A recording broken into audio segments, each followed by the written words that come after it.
Olaf III redirects here. It can also refer to Olaf Guthfrithson of Dublin and to Olaf Skart Konung of Sweden. Also, sometimes Olaf II of Denmark is numbered as 3 when counting a previous anti-king. For other people of the same name, see Olaf Haraldsson. Olaf Haraldsson, known as Olaf Kyrre, was King of Norway from 1067 until his death in 1093. He was present at the Battle of Stamford Bridge in England in 1066, where his father, King Harald Hardrada, saw defeat and was killed in action, an event that directly preceded his kingship. During his rule, Olaf made peace with regards to earlier royal conflicts with the Church, strengthened the power of the monarchy, and is said to have founded the city of Bergen in 1070. Biography. Olaf was a son of King Harald Hardrada and Tora Torbergsdatter. Olaf joined his father during the invasion of England during 1066.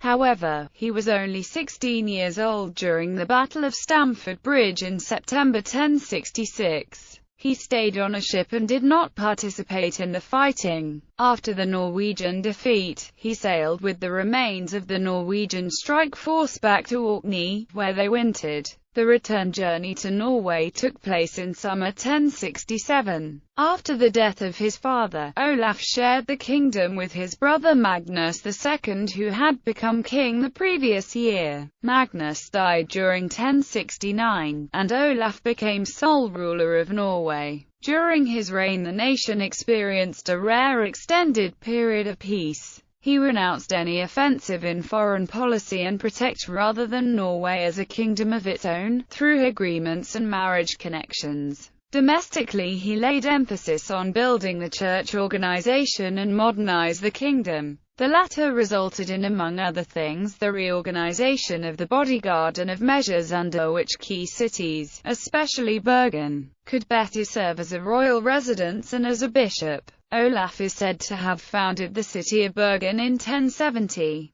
The serious defeat of Harald Hardrada and the Norwegians had suffered 1066 tempted the Danish king, Svend Estridsson, to prepare for an attack on Norway. Svend no longer felt bound by the ceasefire agreement signed with Harald Hardrada in 1064, since it would only be valid for the two kings during their own lives. Olaf made peace with Svend Estridsson and married his daughter Ingrid. Later, Olaf's half-sister married Svend Olaf's son, later the Danish king. Although there were some attacks on England by Danish forces, peace persisted between Denmark and Norway. Olaf also made peace with William the Conqueror of England. King Olaf broke with his father's line in relationship to the church. Harald Hardrada had developed into a continuing conflict with the Archbishopric of Bremen on the archbishop's authority over the Norwegian church. Olaf recognized that authority fully.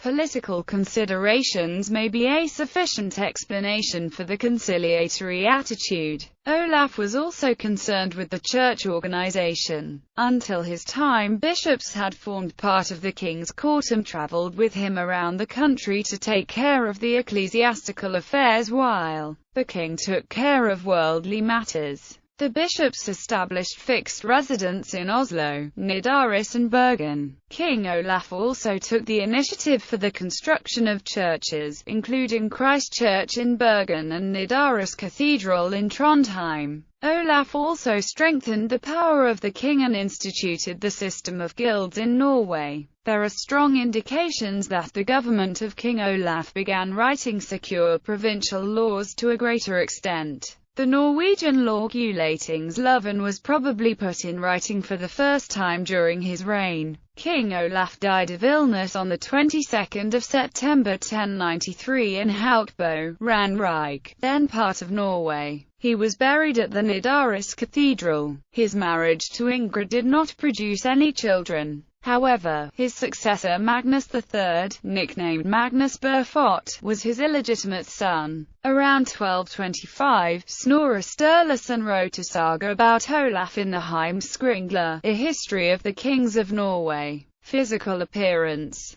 The Morkinskinna describes Olaf III as a tall man, and everyone agrees that there has never been seen a fairer man or a man of nobler appearance. He had blonde hair, a light complexion, and pleasing eyes, and he was well proportioned. He was taciturn for the most part, and not much of a speech-maker, though he was good company after drink. Another description is found in the Heimskringla of Snorre Sturluson. Olaf was a stout man, well grown in limbs, and everyone said a handsomer man could not be seen, nor of a nobler appearance. He was rather silent in general, and did not speak much even at things, but he was merry in drinking parties. He loved drinking much, and was talkative enough then, but quite peaceful. He was cheerful in conversation, peacefully inclined during all his reign, and loving gentleness and moderation in all things. Memorial. A memorial to King Olaf Kyrre was placed in Bergen, Norway in connection with the city's 900-year anniversary.